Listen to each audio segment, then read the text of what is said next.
ki, kim xabbəbə edərsə bizdən deyildir. Yəni, xabbəbə nədir? Nə qəşəng? İbrahim bilər onu. Bizdə eşidir. Xabbəbə sözü. Xabbəbə Emil ifsad mənasındadır. Ara vurmaq, fəsad salmaq, qızışdırmaq. Necə deyir hədisdə? Peyğəmbər sallallahu aleyhi və səlləm deyir ki, leysə minnə mən xabbəbə imraətən alə zovcihə. Bizdən deyil.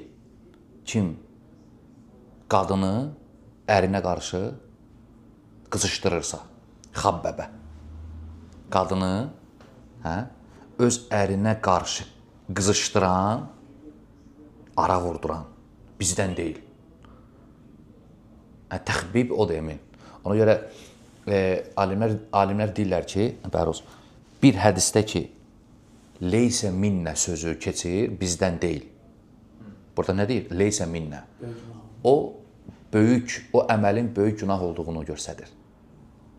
Hansı hədisdə deyilsə ki, leysə minnə, o yollar var axı böyük günah olmağını bildirən.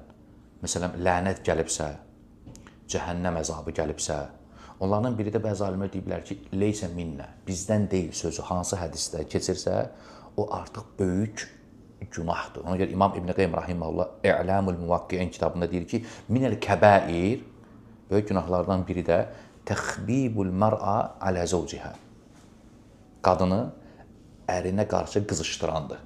Qadını ərinə qarşı qaldıran, qızışdıran ki, söhbət salsın, o böyük günahlardan hesab edilir.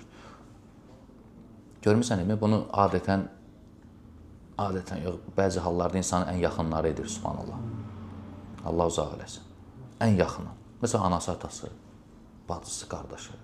Nədən ola bilir? Paxıllıqdan, nəmmamlıq, həsəd və s. dünya mənfəətinə görə insanın ən yaxını gəlib oturur, qadını ərinə qarşı qızışdırır.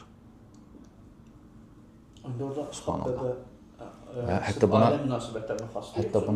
Hətta buna, yəni kişinin qadının kişinə fərqi yoxdur, yəni.